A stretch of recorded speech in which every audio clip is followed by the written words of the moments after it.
Hi, this is Dad. So I just joined XRP chat, and I'm also happy that a new community behind the Ripple protocol is forming.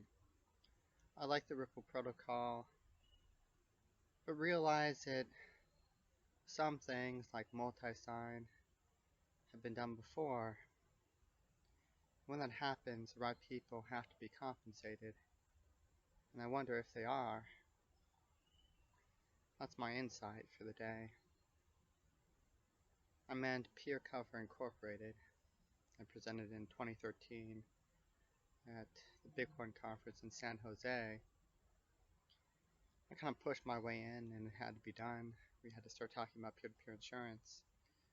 When Obamacare was forcing Americans to insure themselves, potentially under the threat of taxation. So we did an entire schema and we said, you know what, we're not going to make people pay up front. Pay up front for other people. We need more personal responsibility for our actions. And so we're going to do an insurance schema that enables us to pay claims that we have a say in approving after the fact as a portion of the claim. And we put out a prototype.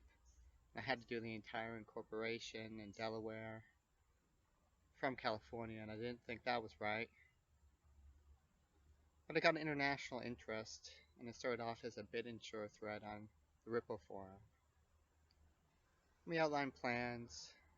A fellow named Wolfgang Sprawl, a German who had spent time in China, joined the team, and he brought on John Phillips and a developer by the name of Chris. And they helped me out a lot. They helped push into Money 2020 conference. I got to speak there, albeit off to the side. And I talked about reaping what we sow online and how the economy is changing. We came up with a couple business plans, and I admit we were a bit messy, but it wasn't alpha. We picked up 2,700 users. Wolfgang Sprawl and John Phillips had to leave because we just didn't have the funding yet. I had an office picked out in San Diego and everything. Really an expensive office by the train tracks. There was a new stage in PeerCover where we had to address some market need and figure out what the market need was. So we started market testing. And we did some UI innovations. They got parsed out. And I was backed by intellectual property I already had in the contract space. But of course an academic named Sabo was cited. And a couple people ran with what I said and what I wrote in code and what I submitted and was presumably protected by the United States government, but they haven't done anything. The promise of peer-to-peer insurance is just part of the equation. And we moved on to Providence after Jack Peterson left. And I was sad to see him go, and I was sad to see him pursue the project he did. But it left PeerCover down and out, and it left me without a means to survive. And we got some slack from the existing Ripple community, which kind of dissolved XRP Talk, the forum that existed before XRP Chat. We went our separate ways, and it went down. And I was a contributor on there, but the moderators kind of turned animus against me for, I think, self-promotion. I did a bit of self-promotion, but I had to. PeerCover is still very much alive to me, and I know it will live again. And it will live again because it's real. The intellectual property is real. The prototype is real. The entire process of investing energy into PeerCover, I could say, provided me with a new experience, a new life experience. But in reality, that's just how these things work. Experience is just a crutch. But I did become CTO. with Provenance and released a solution to the contract problem that everyone was talking about called Pleasure Club. And that ran for a good while. But, things that get big and stay stable, they take a lot of time to develop, and I think Ripple was one of those things. And I think as long as Ripple compensates the right people, it can succeed. I think that PeerCover Incorporated, with all of its muster and citations for innovation, can do something really good for a lot of people if it's in the right legal structure. And so that's why Matthew Neumeyer came on board Provenance and said, let's clean things up. And let's say that everything that happened with PeerCover was right for its time, and that it's still a valuable asset and we value it, and I guess not many other people value it, so why don't we just buy it from ourselves with Provenance and figure out a new way to monetize it where we're not taking a cut of every transaction. And that thought process led to Provenance Solutions. And Provenance Solutions has to license intellectual property from Pleasure Club, which has the first middleware for doing per transaction monetization. That means every time you click on something that loads data, you're paying a very small amount.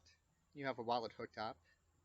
And I've seen what other people have tried to spin since we pitched that, and it hasn't really stacked up to my standards. I got a little bit antsy and said, there's more that I can do with an exchange, and I think that I succeeded with Pure Exchange, the architecture of it, because I didn't have a gateway to support. I didn't have a vertical that I wanted to support. And I thought maybe it's a little bit selfish going for an exchange too, but I realized something. I have a gift, and I know what right people to pay and what deals to make. So I think the Pure Exchange can make it. It was rushed and we announced a deadline, but we didn't do the proper licensure. We never profited off it yet. It's a cross-border platform, and when they say cross-border, Ripple Labs, that team, they mean across different countries. When I say cross-border, I mean across different platforms. Facebook, Twitter, LinkedIn, email, SMS. And we had a nice deal with SMS. And we were going to help people, and I think they're the right people. And that's yet to be announced. But I made a promise that I intend to keep. And every promise I made along the way I intend to keep. When it's a matter of timing, these are very delicately timed releases. And as an entrepreneur, I know that there are forces outside my control that govern the release, and I hope not to be blamed for perceived missteps that I see as necessary roadblocks, because we were just developing too fast. And a developer like myself has the capacity to develop 5, 6, 7 platforms, and maybe everything I can think of isn't quite what I will translate into reality in my life. And I hope that other people can step forward and comment on the translation of these properties to market and what their experiences were working with PeerCover. I hope we can settle things, and I hope that XRP Chat can prove itself as an impartial forum. An impartial forum that Bitcoin Talk didn't quite meet my expectations of being. And so we have grievances, and we have hurdles. I believe that the law of the United States of America have paved the path for us with Jobs Title 3. And then Providence will be a portal for Jobs Title 3.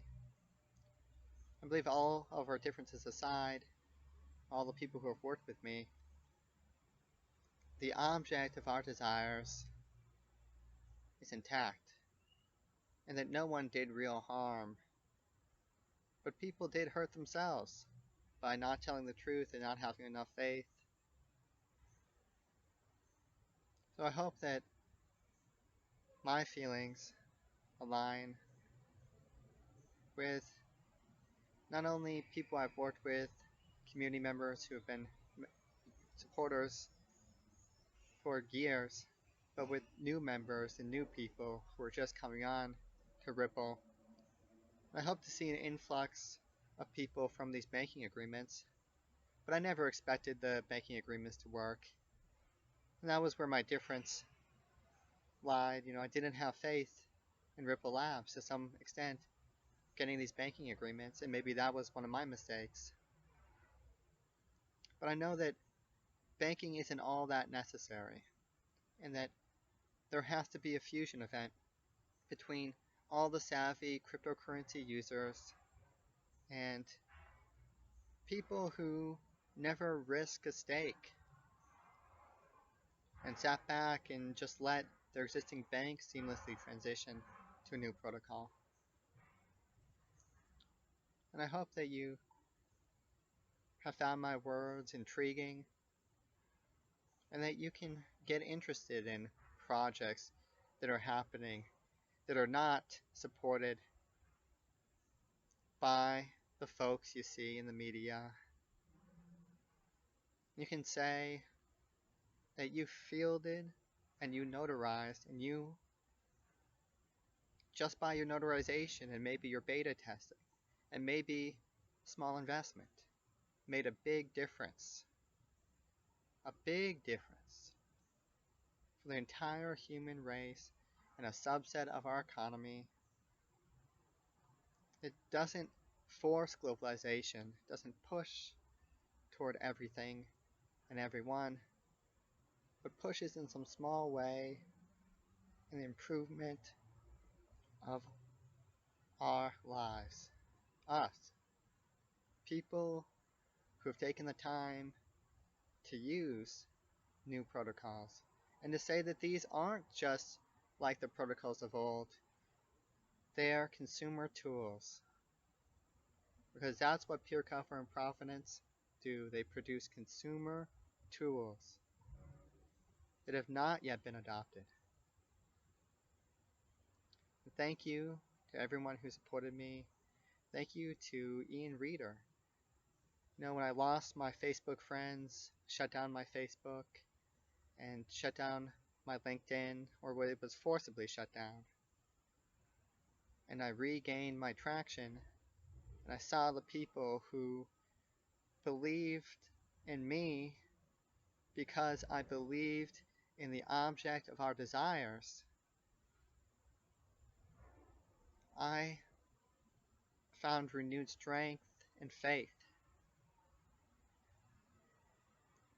And I became angry that these valuable tools were denied for so long.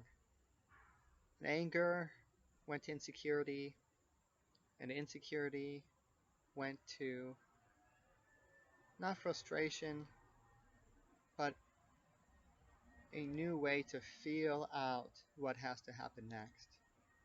So hope that you can agree with me what happens next. And I know that I will value each and every one of your comments and will take them into account and do my best to help show a way to release products that are not just owned by me, but are owned by every single person who has possibly contributed value to the production and distribution of what we have to offer.